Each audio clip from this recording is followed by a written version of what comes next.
This podcast is made possible by listeners like you.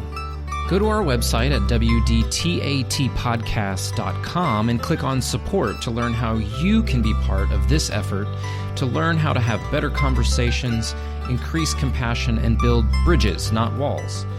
You can make a one-time donation or become a patron for as little as $1 a month and receive patron-only benefits. Thanks to all of our patrons at any level for your support. You are what makes this happen and what makes this possible. Thank you. Now let's get into the interview.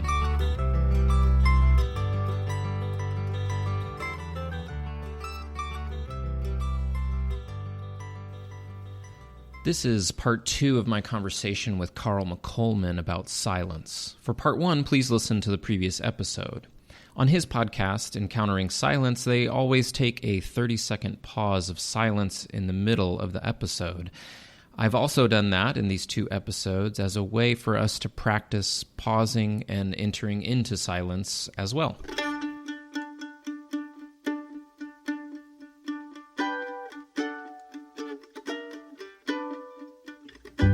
Welcome to the podcast where we talk about things we're not supposed to, learn how to have difficult conversations, and talk to people about what makes them different. This is the We Don't Talk About That with Lucas Land podcast, where we do talk about that with me, Lucas Land. It's never the right place or time. It's imperceptible to the eye. It's never the right place or time. Yeah, that's so important and really, gets at why I wanted to start doing this podcast in the first place, because there are so many things that we avoid talking about, or we don't even know how to talk about, and there's lots of helpful skills out there to help us have better conversations. And the practices that I think you and I are talking about in terms of positive silence, that's not a toxic silence, are practices that really are forcing us to, in some form or fashion, sit with ourselves, as you mentioned before, this sort of existential dread or existential fear that we have, and really face our own existence, our own weaknesses and frailties, and all of that. And I, for me, those practices have changed how I have conversations with people, because I can see more of my own frailties out in the world and go, oh, yeah, well, I understand that. I may have reacted differently before, and if I have a better understanding of it and I can see it in myself, I'm able to respond differently to people maybe when they're not at their best. What are some ways for you, Carl, that practices of silence have changed conversations for you or made it easier to have difficult conversations? And what are some of those practices that you found most helpful? Well, the spiritual practice, it's kind of working in a lab setting, if you will, quote unquote, a lab setting, to engage in a practice such as centering prayer. I'm a centering prayer practitioner. I'm a centering prayer teacher.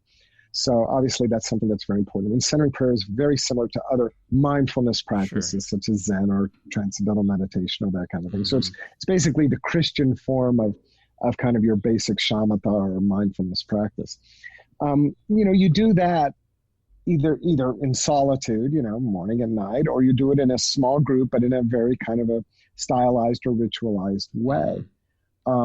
So the practice maybe does not have a direct bearing on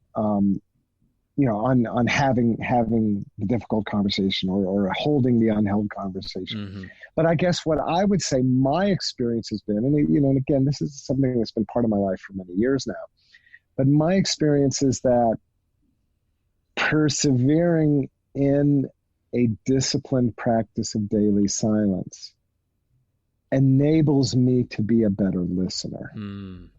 It enables me to be less reactive. Because one of the things that a disciplined practice of silence trains us in is being less reactive internally, being less reactive to our own thoughts, our own feelings, our own imaginations.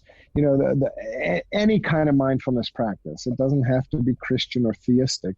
Any mindfulness practice trains you in holding your thoughts and your feelings gently, letting them come and letting them go. You know, there's this kind of misunderstanding that meditation is about emptying your mind. And I always tell my students, you can't empty your mind. Emptying your mind, that's like stopping your heartbeat. Right.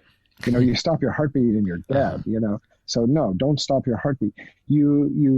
What you do is you learn to hold gently what comes and goes in the stream of consciousness. So thoughts arise and thoughts dissipate, you know, and the idea, I mean, Thomas Keating, one of the teachers of the Centering Prayer Method, used to compare the stream of consciousness literally to like a river, and then thoughts and feelings and imaginations and daydreams, et cetera, are all like boats on the river. And our normal modus operandi is that the first time a kind of a cute little boat comes along, we want to hop on the boat. You know, we want to engage with the thought. We want to engage with the feeling. And so what the practice of intentional silence is learning to let the boats come and go. So it's like, well, why would you do that? Why care about that? Well, the first thing you realize is that when you try to be intentional with your silence is that 99% of our thoughts are, you know, Keating called them wool gathering. They're kind of inane. You know, you're just thinking about the flotsam and jetsam of life, you know, thinking about the movie you saw or the dream you had last night, or, you know, the silly cat video you saw on YouTube earlier today. And it's all pretty inane, you know. Right. Life is really okay if you don't have those thoughts. So the first thing you learn is that it's really okay to kind of let this stuff just come and go. But then, you know, then the second thing is to learn to be, instead of reactive, be receptive. And you know, and then out of receptivity to be more intentionally responsive. And I think that's you know, a very important skill that we often, you know, I don't think, you know, certainly in my public school education, nobody ever taught me that, you know, that you don't have to react to every thought that you think, or to every you know, tweet that you read. You know, it's fascinating to read about people who are researching into how unfriendly governments are trying to influence American discourse using social media. And what they do is they don't post, you know, they don't just post things like, you know, isn't Donald Trump an evil man, or wasn't Hillary Clinton an evil woman? You know, they don't post something blatant. They post things like, you know, studies show that 50% of Christians would throw their child out of the house if the child said they were Homo sapien. Okay, so what happens? Somebody reads that and they think those Christians are stupid. So it's very subtle. Yeah, and the reality is that this study doesn't exist. It's a myth. It's an urban legend. And so people are putting the urban legend out there, and the people who are not friendly to our society, and then we read it and we take the bait. And we think, well, I'm better than those stupid Christians, or I'm better than those stupid Trumpites, or I'm better than those stupid racists, or those stupid gay people, or those stupid transgender people, or those stupid homophobes, you know, or those stupid Jordan Peterson followers, or whoever it is that you think you're better than. All of that is the reactive mind, just churning this sense of contempt and judgment, and I'm better than. You know, and we get caught in this like squirrels in a treadmill. And what moving into silence is an invitation to let go of that, and to say, wait a minute, you know, number one, I'm not the smartest cookie that ever came out of the box. So, you know, so the person that doesn't vote the same way I do, maybe they're not the smartest cookie out of the box either. But is it really skillful for me to hold them in contempt? You know, maybe there's another way to be in a relationship here. And those are the kinds of questions we need to be asking. We're not spending time in silence. Again, back to Ken Leach, facing the wasteland of our own inner lives. How are we ever going to learn not not to be judgmental of the wasteland of everyone else's in their lives. Yeah. And so I realize that's kind of an abstract way of answering your question, but it's not just a linear, I meditated for 6 months and suddenly I never got angry ever again. Number one, that would be not true. Right. Right. But I do, that there's a great story of a Buddhist, she's a writer, she's also a Tibetan Buddhist nun named Pema Chodron. I heard an interview of her a number of years ago, and I wish I had been the one to say this because it's so brilliant. But she was being interviewed, and at this point she's an elderly woman. She'd been a nun for like 40 or 50 years, and the interviewer said, "Are you enlightened?" And Pema laughed and said, "Oh heavens no, I'm not enlightened." And the interviewer said, "Well, you've given, half a century, you've given most of your life to meditation and to living as a nun.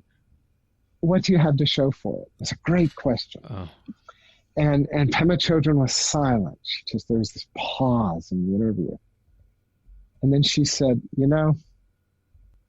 when I get angry now, I get over it faster.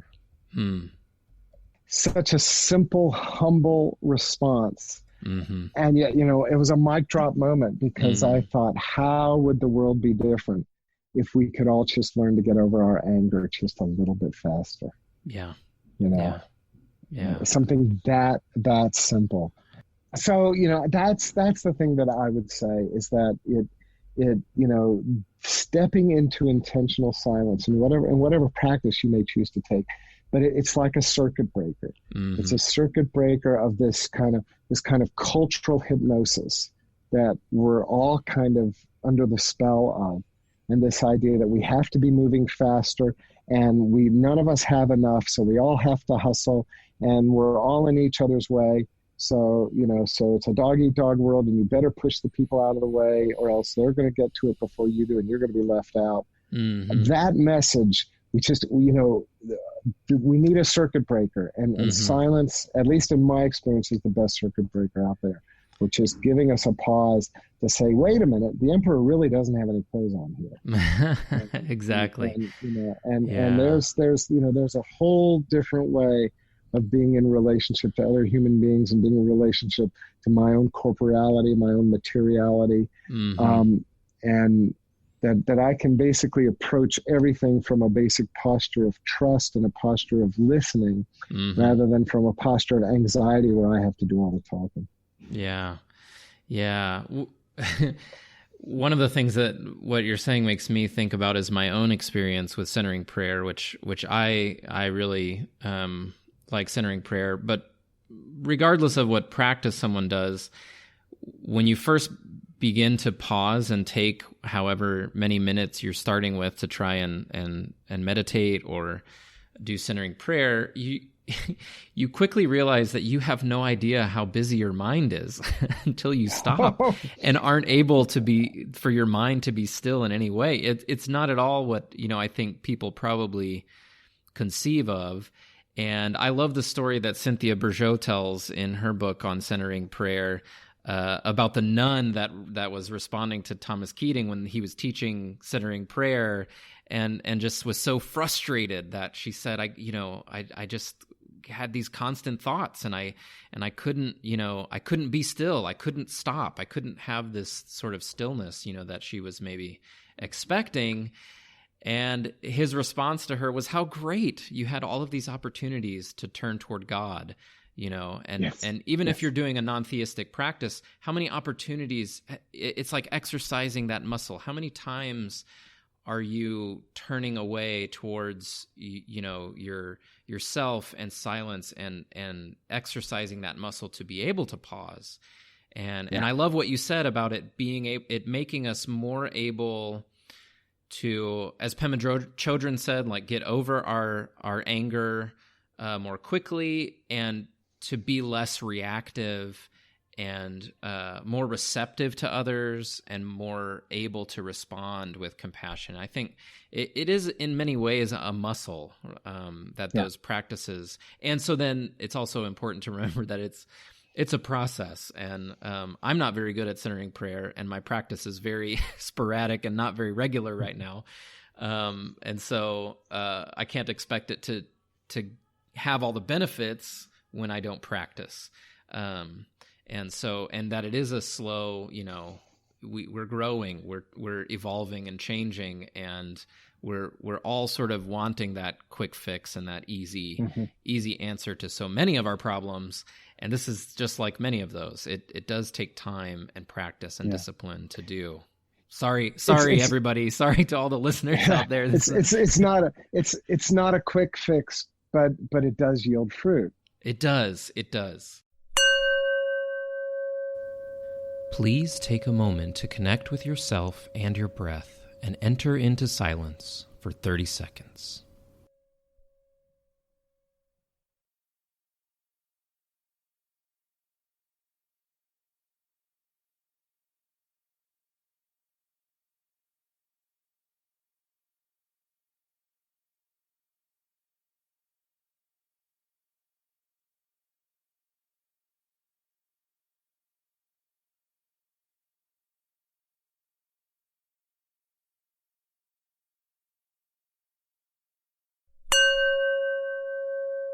And the one thing I would say, we've got in the centering prayer world, we've got a saying: once a day for maintenance, twice a day for transformation. And so I think that if you have this sense that your practice is not where you would like it to be, it's like any other discipline. It's like going to the gym, or getting to bed on time, or there's so many things that we can feel powerless about because we have this vision of, I'm going to go to the gym 6 days a week, and, on the treadmill 2 days, weights 2 days, yoga 2 days, blah, blah, blah. And then it doesn't happen. It's like, oh, I'm a schmuck. Well, you're not a schmuck. You're somebody who hasn't gotten to the gym as much as you would like to, but every day is a new invitation. Every day is a new opportunity. And the thing about the practice of silence is it really is, it's a gesture of release. It's just a gesture of letting go. And whether it's that turning off the computer, when you're done, before you start, trolling through the cat videos, just turn it off. Or you really don't have to watch, that Big Bang Theory rerun tonight. It's really okay. You saw it when it was on 6 years ago. You know that Howard's going to marry Bernadette. It's really okay. Just learning to let go, and it's just a gesture of release. But there's always this opportunity. You've given me so much to respond to. First of all, I would encourage you to just step away from any conversation about I'm not very good at this, and to replace that with an aspirational conversation. My desire is to give 40 minutes a day to silence, 20 in the morning, 20 at night. That's my desire. And so keep your eye on the prize, that kind of thing, and recognize that some days you will and some days you won't. But every day that you do it once, that's a triumph. Every day you do it twice, that's double prizes. And just to keep that aspirational sense that the days you don't do it, you're not a bad person. That's just a day you live. The day you do it, it's wonderful and it's amazing and it's worth celebrating. So that's the first thought. The second thought about how stepping into intentional silence, for those who are new to it, the first thing you discover is how noisy you are on the inside. And this is why I think places like monasteries or cathedrals, Zen centers, places like that are so critical. Libraries have become noisy. I don't know in your part of the world, but here in Georgia, I go to the public library and people are talking, with no sense of impropriety. It's like the idea of the library as a place of silence seems to have vanished. And, and churches have become increasingly noisy. Monasteries, at least my experience, most monasteries still tend to be places of silence. Most Zen centers or places like that still tend to be places of silence. Those places are precious. The monks and the nuns, they're custodians of silence. They're really people we should value because of this. But the reality is we step into those places that are externally silent, and the first thing we encounter is how internally noisy we are. That's a universal experience. Everybody has that experience. And the invitation there is to step into humility, is to acknowledge that we are all impoverished when it comes to silence. But again, I say that not to put us down, but to simply step into that humility, that I'm not some wealthy person who's got it all under control. Even I might have a lot of money in the bank. I might, live in the best part of town, have a really posh job, et cetera, et cetera, et cetera, 20,000 followers on Twitter, but, or 20 million. But, the reality is that when it comes to silence, I'm impoverished. And in that sense, I'm in solidarity with all the other impoverished people of the world in terms of our relationship with silence. And then, here's the thing, and it takes a long time to discover this, but that you're impoverished in silence, but at the same time, you're profoundly wealthy. What I like to say is that, in between every heartbeat is silence. In between every thought is silence. That moment in between inhaling and exhaling is a moment of silence. Yeah. Our body carries silence in it all the time. The problem is that we're so busy paying attention to the noise that we ignore the silence. So one of the things about a disciplined practice of silence, like centering prayer, is that little by little over time, it teaches us how to pay attention to the silence that's already there. We do not have to manufacture the silence. We don't have to create it. We don't have to generate it. We simply have to receive it. And that's why, Thomas Keating always talked about the centering prayer practice as a gesture. It's a gesture of consent. It's a gesture of release. It's a gesture of just relaxing in to the gift that's already given. Yeah. So, and then as we recognize that, then we realize that we are wealthy. We have this abundance of silence, but it's an abundance that's not at anyone else's expense. And that's the grace of it. Dollars in the bank. I'm sorry. Dollars in the banks are always at somebody else's expense. That's just the reality of it. That's how our economic system is set up. Yeah. And yet, our spiritual wealth is not at anybody's expense. It's something we share with all people, and it empowers us. Then we have the resources within us to make a difference in the world, and that's the greatest wealth there is. Yeah, I love that so much because it really reminds me of this story that happened to me when we were moving to Bolivia in 2010. And I went to orientation where the organization we work with works in over 50 countries. And so someone from Bolivia was at the orientation. And part of the orientation was a session that we did on, I think it was intended to be about self-care, that sort of thing. And it was about like contemplation and silent prayer and a sort of practice. They didn't call it centering prayer. I just remember it being like contemplative prayer. And I just remember so clearly after that session, when there was time for some feedback, my friend Carmen, who was the accountant here, she said, "Well, that's really nice for you North Americans, but this will never work in Bolivia." Because she said, it's a very noisy culture and there's lots of noises and things going on. And she just said, my neighbors are having parties and all of this sort of stuff. And at the time I kind of, I felt a little bit of a tension and struggle with that because on the one hand, I wanted to respect her being from Bolivian culture and say, oh, that's interesting. I wonder, how...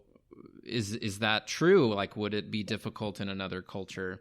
But now having lived in Bolivia for a number of years, I recognize, and I think this is somewhat universal, that as you're saying, the silences are there. It's not a matter of your neighbors not having a party.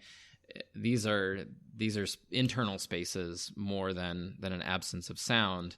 And I think a lot of people have that feeling like, oh, my kids... I've had that experience doing centering prayer and getting interrupted by my children. And one response is to feel very upset and like, maybe like my friend Carmen, like, there's just not room in my life, right? There's nowhere. And I think everybody probably has that sense of like, I don't have the space. I don't, my life is too busy, or my culture is too noisy. I live in the city. There's so many things distracting me. But that experience of kind of hearing her perspective as a Bolivian and I would say, she's in many ways correct that Bolivians don't make a lot of space for being very quiet, because not just in the city, but we lived in the country for a number of years, and it was almost equally noisy with parties and things going on. Sure. But it's so important to say it's not about an absence of sound or not getting interrupted or those things are good, right? But my response to my kids maybe interrupting my practice has more to do with me than whether or not I can do a silence practice.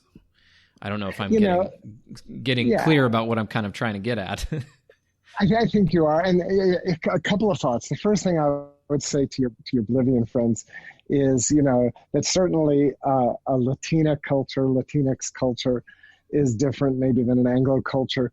But go read Teresa of Avila or John of the Cross, and you see that there is a strong contemplative dimension in certainly in Spanish culture. So right. So I think Americans could say the same thing. American culture is very extroverted. It's a party culture, Exactly. It's football tailgate culture. Yeah. So there's I don't buy the idea that just because a culture is boisterous, that means that it's hostile to contemplation, except in the extent that you and I've already talked about, that there's anxiety about contemplation and all that. But what I always go back to is the heartbeat. Yeah. And that, we need the party, we need the laughter of children, we need the boisterous celebration of life. That's the beat of the heart. And nobody ever wants to take that away. So embracing silence is not meant to be a negation of noise. Embracing silence is simply saying that rest between the heartbeat matters. That's all it's saying. And that, life as a whole has moments of celebration and then moments of rest. And so, it's my niece lives in New Orleans. You can imagine Mardi Gras is just one big nonstop party for about 2 weeks, but then Ash Wednesday comes. Yeah. And there's this sense of silence and this sense of rest. And so it's there's a grace in all of it. There's a grace in the party and there's a grace in the rest. And I think one of the things, those of us who live in extroverted cultures, whether it's American culture or Bolivian culture or, New Orleans culture, extroverted cultures, sometimes they really privilege the noise and really kind of ignore or try to marginalize the contemplative. And, and I'm just here to say, wait a minute, the contemplative matters too. Yes. And so I'm glad you were kind of able to, and with the kids, the last thing getting angry at your kids is not very skillful, but it's also human, Right. Let's be real. Yeah. But the other thing is that there are resources out there for inviting children into silence too. And I think, again, a lot of people who work with children are just very, very pleasantly surprised at how willing the children are to embrace it. Because the kids know. They understand that there has to be a space between the heartbeat as well. Yeah. Yeah. Carl, I feel like we could do part 2 or 3, and you have an entire podcast dedicated to this, and I don't want to steal that thunder either. So I'll definitely encourage people to go, because we mentioned toxic silence, and I think that's a very, very important topic, and I'm super glad that you guys have been talking so much about it on your podcast. And so I'll invite people to go there to hear more about that, but I want to make sure I mention that is an important topic to go deeper on. But just to wrap up this podcast, share something that you want to recommend that people can do, and maybe you can recommend. You've given some recommendations on starting places, but maybe especially for people who are new to silence and practices, a recommendation for them, something they can do, and then something that you want to share. You've given a ton of resources already. I've been taking notes, and we'll provide lots of links to books and resources in there. And then anything else that you want to plug also? Well, let me start with the plug. Obviously, I'd love for people to come and explore Encountering Silence. It's the name of the podcast, Encountering Silence. It's available through all the channels or encounteringsilence.com. If you want to get to know me better, my website is my name, Carl McColman, CarlMcColman.com. So that resource is available too. And from there, you can learn more about my books. My latest book, which you mentioned at the beginning, in Unteachable Lessons, does have a chapter in it specifically about my relationship with silence. So I certainly would encourage people, if they want to know a little bit more about me, that's the book to take a look at. As far as a resource or an action step that someone can take, certainly I would just encourage anyone who feels the need to cultivate silence in their lives to consider taking on some sort of a daily practice. Whether, and again, if if you identify as a Christian, centering prayer is a wonderful practice. If you're more drawn towards Buddhism, Zen or Shamatha or Vipassana, there's a number of meditation practices in the Buddhist world. I think probably every wisdom tradition has its own kind of practice. Or if you're not engaged in any particular religious tradition, simply want to approach this from a secular perspective, something as simple as mindfulness-based stress reduction is a wonderful practice that, there's been a lot of very promising research that there's actually very good physiological benefits. So even if you just want to be agnostic about all the kind of spiritual benefits, it's good for your body. It's good for your blood pressure. It can alleviate the symptoms of depression. I mean, there's just a lot of very promising research out there. So, so taking on a practice like that, if that's overwhelming, if that's daunting, it's like, the last thing I need is to go, spend $500 on a mindfulness class and have to devote 45 minutes a day to this practice on top of everything else I have to do. Then I would say just, there's the wonderful Buddhist author Thich Nhat Hanh, who wrote that wonderful book called Peace is Every Step. I like to say silence is every breath. There's silence between every beat of your heart, and there's silence at that point between inhalation and exhalation. So something as simple as when you wake up in the morning or before you go to bed at night, to give yourself the gift of just a few seconds where you're just simply being mindful of your breathing, and being mindful of the fact that as you simply pay attention to your breath, you can let go of whatever the narration in your mind is. Just be gentle with it, and you don't have to fight it. You don't have to resist it, but just don't engage with it either. Just kind of let it come and let it go, like boats down the river. But to just be mindful that you're breathing in and breathing out. For some people, it's really easy to tie this in. You're walking the dog, or you have to go and weed the garden, or sweeping the front yard. If you're someplace with snow, shoveling the driveway, whatever it might be. All of us have just ordinary tasks that are kind of embodied. Just the chores that we have to do, and to just turn off the phone for a minute or two. You don't have to be listening to the Beatles sing Abbey Road, which you've listened to 20 million times already. You can put it aside for another half an hour and just get to know the silence that's already there.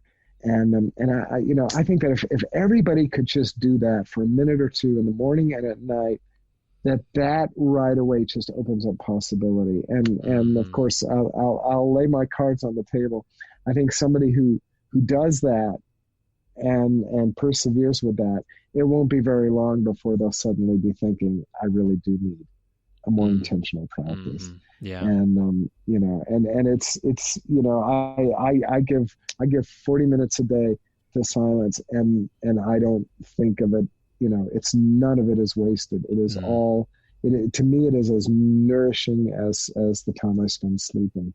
Yeah. It's a gift to my body. It's a gift to my soul. Mm-hmm. And it takes 40 minutes out of my day, but it's like the rest of the day is lived more fully and more richly and with greater compassion and mindfulness. Yeah. So, I think it's an investment anybody, can make, and that their lives will be enhanced for doing so. Yeah. Well, and I love that you gave a lot of different entry points for people, and that's helpful too, to say that there are a lot of different ways that you can practice this, and people find different things that work better for them. Peace with Every Step reminds me of Brother Lawrence's book, The Practice of the Presence of God for Christians, that right. Those ordinary daily tasks, we can bring more intentionality and more presence and silence into them. Waking and going to bed and all of those things, finding a place to start, and starting. Sometimes that feels like the biggest step in finding something, to sort of get started. I've been listening lately a lot to the 10% Happier podcast. That's a very secular, although sometimes secular and sometimes very Buddhist take on meditation, mindfulness, and different silence practices. But it's super helpful and really, really, sometimes really just, I was still wading through the episode on sleep because it's like 2.5 hours long. But it's really making me think about my sleep practices and how does my sleep affect, being able to get up and do centering prayer. If I'm not getting good sleep, then that also is affecting my ability to make space and be able to pause too. So that's a 10% Happier. There's a podcast, and there's also an app that people can download. And then I already mentioned Cynthia Bourgeault's book. If people are in Georgia, maybe they can connect with you about centering prayer and getting connected. Do you lead workshops and? Yes, and my website has my calendar of upcoming events, and awesome. And I do some out of town events too. I'm going to be in Gainesville, Florida, the first weekend in March, and I do several of it, mostly in the American Southeast, but once in a while I'm going to be in Missouri. Yeah. Once in a while I get up north or get out west. So just check out my website to see where. So if you can't make it, if you can't see Carl face to face in person, I recommend Cynthia Bourgeault's book. It was really helpful, very practical in what centering prayer is, what it looks like, some of the pitfalls and ups and downs, and I found that very helpful for my practice, even though I had started doing centering prayer before I had completely understood all the aspects of it. That book helped me go a lot deeper into my own practice. So, yeah. Well, fantastic, Good Carl. stuff. I am so thankful for you taking the time to talk to me, and I hope people will consider finding ways to incorporate silence into their lives, because you and I both know that it changes how we engage others and the world around us. And so thank you so much for sharing with us today, and I hope people will check out your podcast and your books and can begin bringing more silence into our conversations. Absolutely. Thank you. It's been a joy. Thanks for joining us today on We Don't Talk About That with Lucas Land. If you like what you hear, make sure to subscribe so you don't miss any episodes. Help us spread the word by sharing it on social media. You can find us on Facebook, Twitter, and Instagram with the handle @WDTAT Podcast. You can also rate and review us on Apple Podcasts or wherever you get your podcasts. You can support the podcast by visiting our website at wdtatpodcast.com and clicking on Support. You can make a one-time donation or consider becoming a monthly supporter through Patreon. You'll receive bonus content and access to patron-only benefits. Thanks for your support. We would love to hear from you. Leave us a voicemail by going to our website and clicking Send Voicemail. Your voicemail could be featured in a future episode. You can also email us at wdtatpodcast@gmail.com. Many thanks to Neil Curran and Infielder for the use of their music. You can find more of their music online at infielder.bandcamp.com. A final thought from Brené Brown. The willingness to show up changes us. It makes us a little braver each time. Until next time, keep showing up and keep being brave. What are you gonna do?